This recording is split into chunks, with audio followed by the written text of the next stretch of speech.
For today's Monday makeup lesson, I'm going to show you how to create a classic smoky eye. It's one of those looks that looks so good on so many people, and I have lots of tips and tricks to show you guys to make sure it works perfectly for you. So let's get started. The first step to a perfect smoky eye is to make sure you're priming the lids, and you can use eyeshadow primer or concealer, but what you really want to make sure you're completely covering the lid from the lash line up to the brows to create a blank canvas. This is to disguise any discoloration that we might naturally have on our lids and also give the eyeshadow something to hold on to. So you actually want to leave your eyeshadow primer or concealer just a little sticky. This will actually grab hold of the shadow. However, I do have a little trick to make sure you also get a good blend, so we'll get to that in a second. With any eye makeup look, the main areas of the eye would be the crease area, and the crease area is really important in a smoky eye. If you think of what smoke is, it's that deep dark color that then fades into nothing, and the crease area is where that fading into nothing happens. Crease area is basically where the lid creases into the eye shape, but it stops just underneath the brow bone. And of course you have the lid as well. And for a smoky eye, I actually divide the lid into an upper and a lower part. Now as far as eyeshadows go, I've created a little smoky palette for us, and you want to adapt this to work with your own skin tone. So the first shade is what I refer to as the base shade. So this is very similar to your own skin tone, could be a little lighter. We then have our contour shade. This should be a few shades darker than your own skin tone. And then you have your mid-tone, and your mid-tone is probably the most important. A lot of people refer to this as the transition shade. This is somewhere in between the base and the contour. That's why I call it a mid-tone, because it's a middle tone. And then we have our smoky shadow. So our smoky shade is basically whatever type of smoky eye that you want to create. I'm going to create a black one. So let's get started with this look, taking a blending brush and our base shade. And this is my little trick to get that perfect blend. We're basically going to start at the crease of the eye and then work up underneath the brows. So you want to pack on this base shade to create a silky powdery effect, but avoid the lid. We want the lid to stay a little tacky from the concealer and the primer, but we want that crease to be really powdery, really easy to blend over. By applying that powder, we're basically going to create an easier, softer blend. Remember how I said concealer and primer gives the shadow something to hold on to? Well, this powdery base will make sure we have something to blend over, and that's how you get that perfect soft blend. Just make sure to avoid the lid, don't come down too far, keep it from the crease right up to the brows.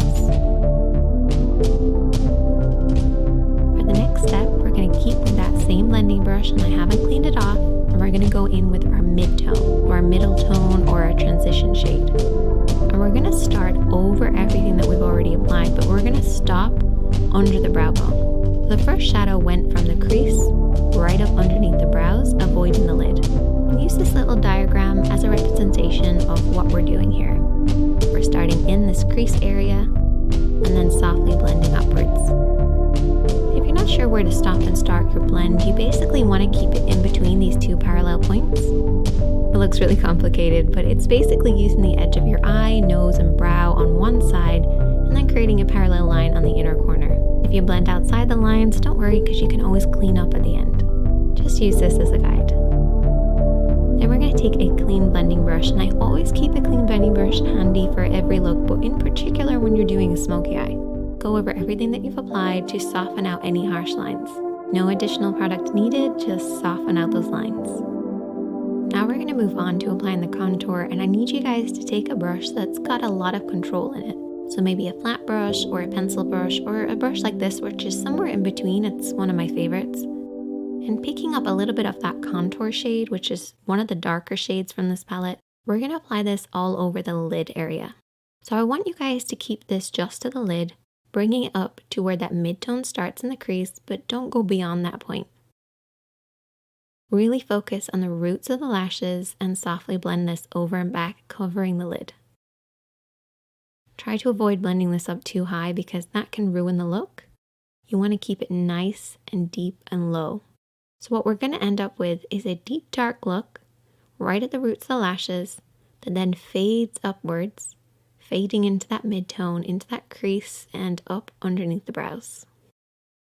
Next, I want you to take a small flat brush, something that you have the most control over. And I want you to take your smoky shadow. So whatever smoky shadow that you're using, I'm using black. And there's two ways that you can apply this.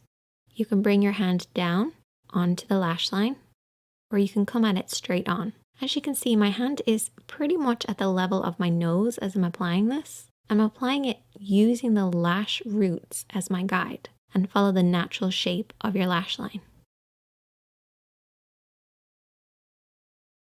If you have your hand too low at this point, you're going to blend that black up too far.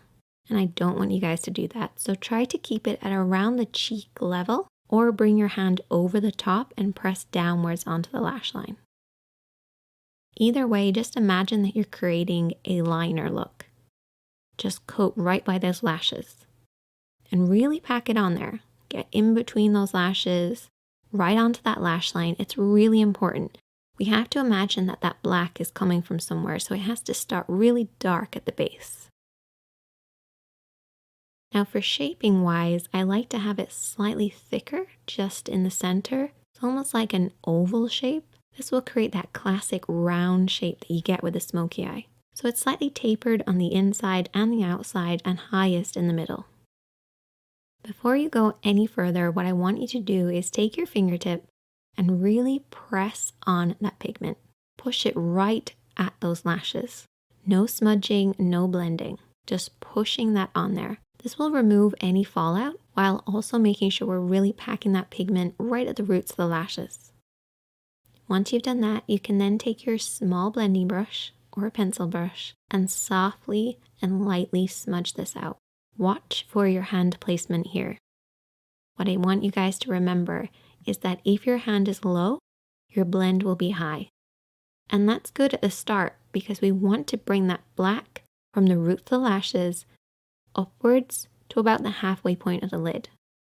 But if you keep your hand this low throughout the entire smudging process, you're going to end up pushing it up too high. Bring that brush slightly upwards. As you start to smudge, regain control over that brush and very softly sweep over and back. And this will prevent you from blending it up too high. You do not want it to surpass the lid and get into that crease area, depending on the look that you're doing, of course, but particularly for a classic smoky eye. Keeping it nice and low by the lashes is the best way to get that classic look. I usually split the lid into two sections, so I have a lower part and an upper part. I'm making it sound really complicated, but it's actually not that complicated. But if you learn these techniques, it will become easier, even though it sounds like I'm making it harder than it is. The next step is really important, and it's to really darken in between the lashes. So apply a pencil liner on your waterline, which is the upper tight line of your lid. What I like to do is just look down in a mirror and just kind of push upwards between the lashes. This will create that dark smoky look. You have to imagine where this smoky depth is coming from, and it should be coming right between the lashes. So try getting that pencil right in there. Another important thing is to coat those lashes. I actually brush my lashes downwards to make sure it's really dark right at the roots. Once again, to create the illusion of the depth coming from the lash line. Essentially, it looks like we just have really thick lashes. If you want to go an extra step, you can always apply invisible liner. If you watch my videos a lot, you'll know that I've talked about this. It's basically lining very, very thinly right between your lashes, as close as possible. And I also went ahead and applied some falsies. Once again, this creates the illusion of a deep, dark look right at the roots. So that's pretty much all of the work done, but we've still got a lot of work to do. You have to clean up underneath the eyes because keeping it as clean and bright as possible will create that contrast with the smoky eye. So don't neglect doing this. You also want to clean up underneath the brows by taking a little bit of the base shade and a small brush and applying this on the brow bone. We have already applied this, but reapplying it will actually brighten this up. And you can also pop a little bit of this shadow on the inner corner of the eye too. I like to imagine that the smoky eye is coming from my lash line and you don't have lashes right in there. So try brightening it ever so slightly. Finish off with lots of mascara to balance out the top. And there you go. A classic smoky eye, and you can use these techniques to create any number of different looks. But I love that deep dark look starting at the roots of the lashes and blending upwards. If you try out this look, I would